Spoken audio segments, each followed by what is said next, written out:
So it's a very exciting morning for us today because we're in Karen village just outside Nairobi, and this is a small area of a very famous Kenyan, Wangari Maathai. She was a famous environmentalist, and she inspired lots of young people around the world. Here is a photo, and that is an amazing mural of her and the people that she's met over the years. But one of the most amazing things we've seen is this. This is artwork of a very famous Goan, Bamuna Navilkar, who was from Pomorpa. So it's amazing that we come in the heart of Africa and we find his painting at a gallery.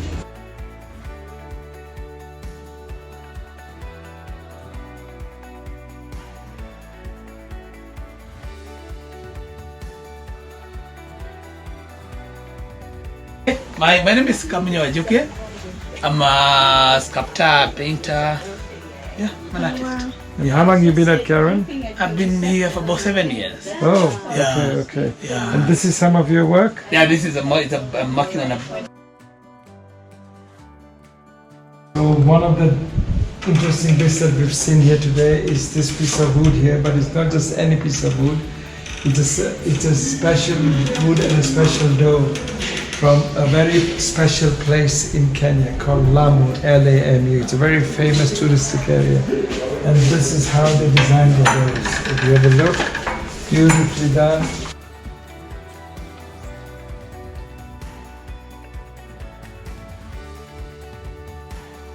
And the idea was also to make them to move away from a healthier. Okay, meat is you Yes. eat meat every day. We all know. Yeah. But ideally is to also have a healthier option than the normal Less preservative processed. Yes. And have them also handcrafted. Wow. Yeah, because you'll notice that the machinery here is not modern, and that is specifically because the process is we take pride in the fact that everything is handmade and it's supposed to be unique in its own way. Yeah. So we wish you all the best.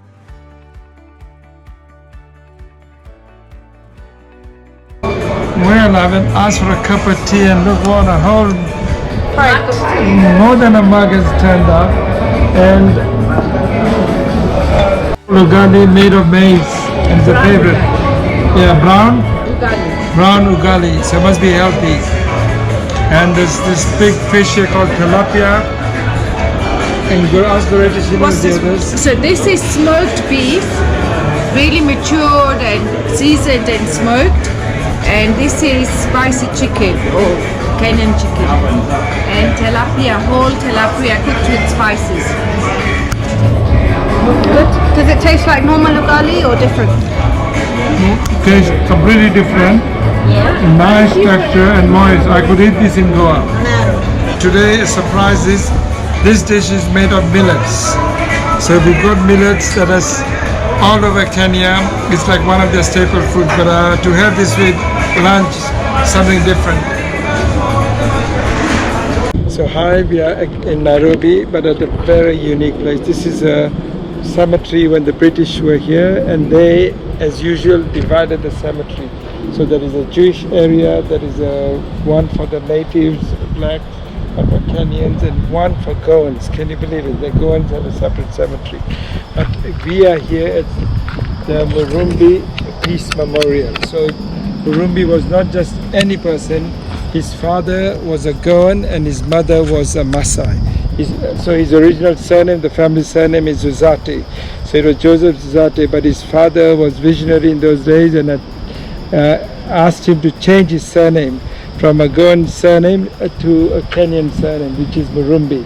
So this place is actually his memorial, and there is a group of people who wants to keep it alive. So Joseph Murumbi was the vice president of Kenya. Soon after becoming the vice president, he did not agree with some of the policies and direction of the government, and amazingly he actually resigned from the Kenyan first government. So he's remembered for that. So let's enter his memorial.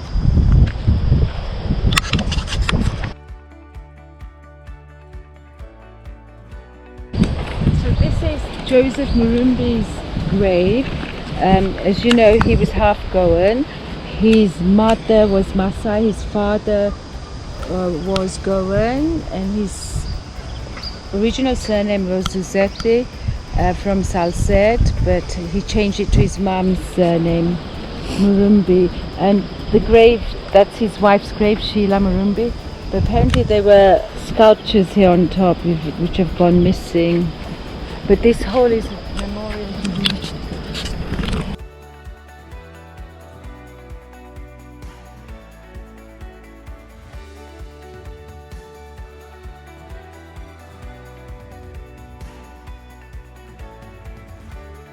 And this particular sculpture was done by Altana Ongesa, one of the most renowned Kenyan sculptors.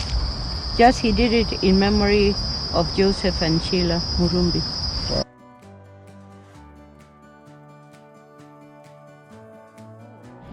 Because they were very close friends. At that time, yeah, amazing. And And then, yes, on this side as well. same. Yes.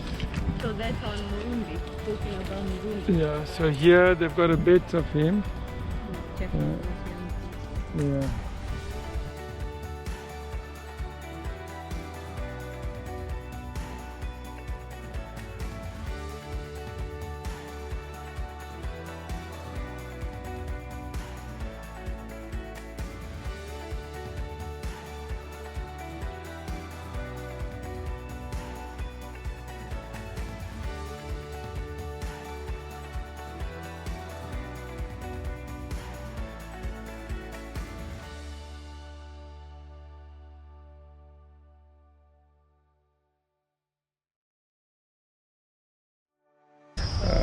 We are in the city cemetery here and in Nairobi, and this is one of the greatest Goans. Says he was a vice consul for Portugal, and he's revered in the whole of Kenya because besides this he had a hospital, and he was a doctor. In those days the patients did not visit the doctor. The doctor came to visit patients, and he came on a zebra that which he trained. So it's a famous monument of a famous Goan in Kenya. And next to it is, if you see here, is his wife, late wife. And we've got the name Margarita Lorenzo Ribeiro, beloved wife of Dr. Rose.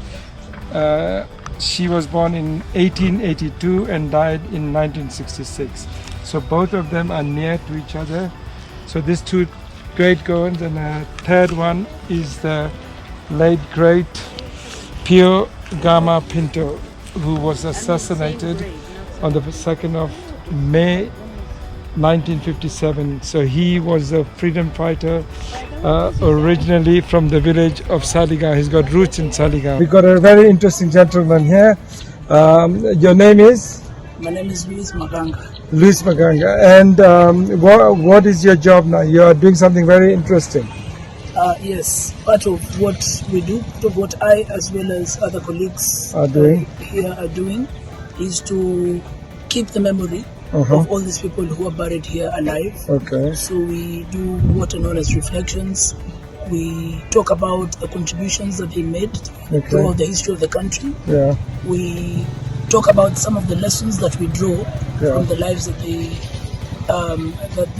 lived and the works that they did, and we see how relevant this is to the work that we continue to do today. Yeah, because we have to learn from the past to make a brighter future. Yeah? Exactly. Yeah. So, who are some famous people who are buried there?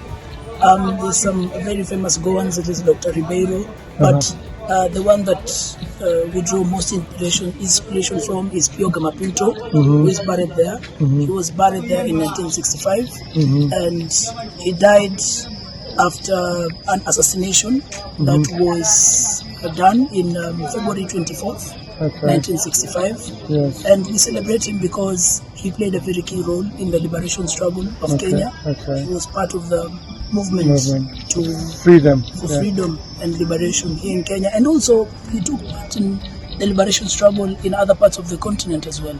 So that's why we celebrate. He was an internationalist. He was an internationalist. So what is the future plan for the cemetery? Because we went there now and need some work. Yeah, and unfortunately the city has neglected. So usually it's the responsibility of the county government to maintain it and to ensure that it's in perfect condition. But of course, that has not been done.